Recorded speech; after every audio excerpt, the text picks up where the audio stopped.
Doctor صاحب یہ بتائیے کہ آج توشہ خانہ کے حوالے سے جو آپ کی درخواست تھی اس پہ وہ کہا گیا کہ وہ انکمپلیٹ ہے، ڈاکیومنٹس اس میں انکمپلیٹ ہے اور آپ کو مزید ٹائم دے دیا گیا.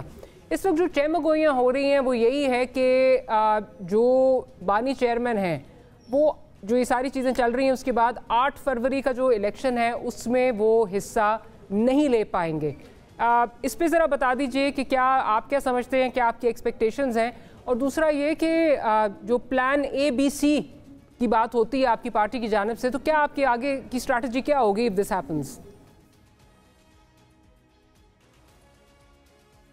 بسم اللہ الرحمن الرحیم. دیکھیں، سب سے پہلے تو پلان اے یا جو ہم سمجھتے ہیں کہ ہونا چاہیے اصولاً وہ یہ ہے کہ یہ جو کیسز بنائے گئے ہیں یہ سارے کے سارے ٹوٹل فراڈولنٹ کیسز ہیں، ان میں کوئی سبسٹنس نہیں ہے. فار ایگزامپل توشہ خانہ کے لحاظ سے ہم نے دیکھا ہوا ہے کہ ایک جج نے جو حدیبیہ پیپر مل ہے اس کو ٹائم بار کی وجہ سے روک دیا تھا اور اس نے کہا تھا یہ نہیں ہو سکتا، حالانکہ that was the mother of all corruption cases. ٹھیک ہے، لیکن دوسری طرف یہ توشہ خانہ جس میں باقی لوگوں نے گاڑیاں نکلوائی ہیں وچ از ناٹ ایون الاؤڈ، وہ کر دیا. ان کو کچھ نہیں کہا جا رہا ہے، صرف تحریک انصاف والوں سے پوچھ رہے ہیں. لیکن خیر ہے، کوئی بات نہیں، جو ڈاکیومنٹس ہے وہ ہم لوگ جمع کرا دیں گے.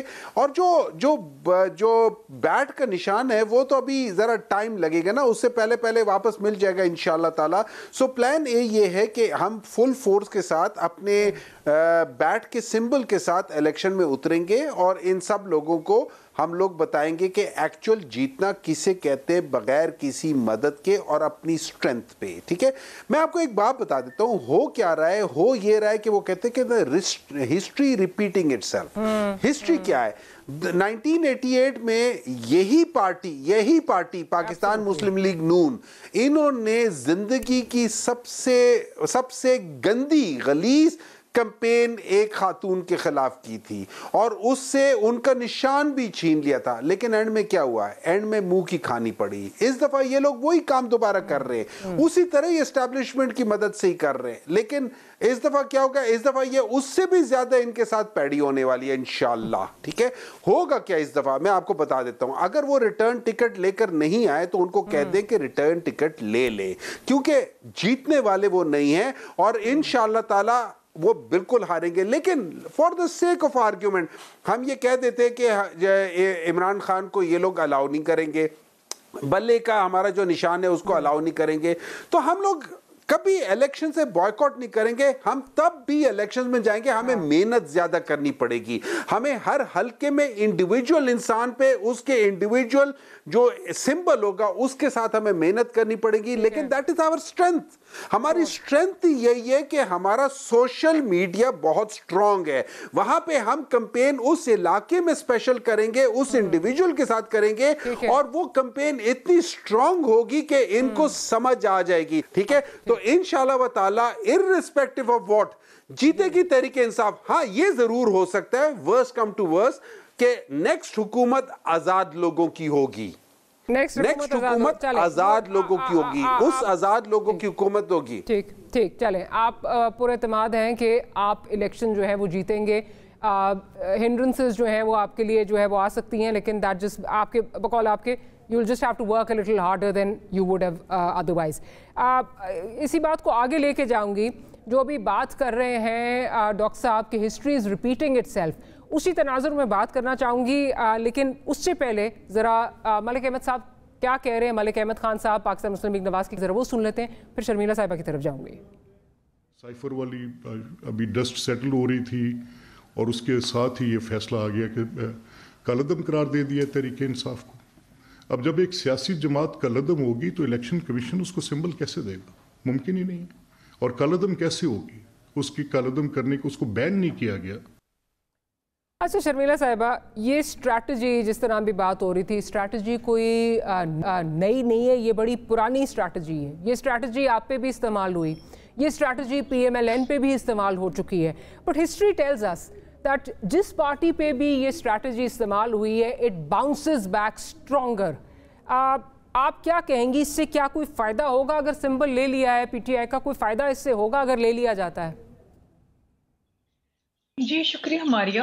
دیکھیں بات یہ ہے کہ جب کسی جماعت کسی شخص پہ عتاب آتا ہے نا تو پھر وہ آتا چلا جاتا ہے. اور اس وقت پی ٹی آئی کے حالات جو ہیں وہ ایسے ہیں جیسے کہ کوئی مردہ ہے وہ آخری سانس لے رہا ہے. اچھا اب اس میں ایشو کیا ہے؟ دیکھیے بحیثیت ایک پولیٹیکل ورکر اور ایک ایسی جماعت جس نے بہت ظلم سہے ہیں، جس نے بہت قربانیاں دی ہیں اور جس کے لیڈران شہید ہوئے ہیں، میں یہ ضرور کہوں گی کہ سیاسی جماعت خواہ وہ کوئی بھی ہو، اگر اس میں کوئی کالے بھیڑ ہیں تو بالکل ان کے خلاف کارروائی کریں، کوئی بھی ہو چاہے اس کا لیڈر کیوں نہ ہو. لیکن ہر جماعت میں ہر شخص برا نہیں ہوتا. اچھا اب یہ جو کل بلے کا سمبل ان سے لے لیا ہے، تو اگر آپ وہ ججمنٹ پڑھیں الیکشن کمیشن آف پاکستان کا تو اس میں 2 سوالات ہیں جو بڑے اہم ہیں. آئی تھنک یہ اس کو ایڈریس کرنے میں فیل ہو گئے. پہلا تو یہ تھا کہ انٹر پارٹی الیکشنز جو ان کے ہوئے ہیں وہ بڑے خفیہ ہوئے ہیں، وہ ای سی پی ایکسیپٹ نہیں کرتی، اور اس کو انہوں نے پڑھا ہے سیکشن 210 جو ای سی پی کے ایکٹ جو الیکشن کمیشن کے الیکشن ایکٹ ہے 2017 کا، اس میں جو اعتراض ہے وہی ہے سورس آف فنڈز. جو ای سی پی کا جو فائنینشیل ونگ ہے اس نے اعتراضات اٹھائے ہیں کہ سورس آف فنڈز کیا ہیں، وہ یہ نہیں بتا رہے. اچھا یہ سورس آف فنڈز کا تو ایک الگ سے بھی مقدمہ چلا آ رہا ہے ان کے اوپر، فورن فنڈنگ والا. اس میں انہوں نے نہ جانے کتنے 100 کوئی ایڈجرنمنٹس لیے ہیں، اور انہی کے جو بانی رکن ہیں انہی نے کیا ہے. اچھا یہاں پر بھی پٹیشنز بہت ساری لگی ہیں اور اس میں آف کورس اکبر صاحب بھی ہیں. بات یہ ہے کہ اگر کوئی نقطہ اٹھایا گیا ہے تو انسٹیڈ کہ آپ اس کو پولیٹیکل سینیریو میں دیکھیں کہ نہیں جی ہم پہ زیادتی ہو رہی ہے، جو کہ ہم چور یہ کہیں گے کہ ہو رہی ہے کیونکہ سمبل لے لینا کسی جماعت سے جو اس سمبل سے سینونیمس ہے، یہ آف کورس ایک زیادتی کے زمرے میں آتا ہے. لیکن آپ نے مقدمہ اپنا صحیح نہیں لڑا نا، آپ نے سورس آف فنڈز نہیں بتائے. وہ جو ججمنٹ ہے وہ بڑے واضح طور پہ کہہ رہا ہے کہ 209 اور 2010 آپ نے اس کے اوپر جو ہے ان کو ایڈریس نہیں کیا، اور اس کے تحت آپ ای سی پی نے جو ہے ان کو سمبل دینے سے انکار کر دیا. لیکن جو سوالات اٹھے ان کو ایڈریس تو کریں آپ. اگر آپ ان کو ایڈریس ہی نہیں کریں گے تو فیصلہ تو آپ کے خلاف آئے گا نا. اب دیکھیں یہ ان کے لیگل ایشوز ہیں، this is going to be a legal battle.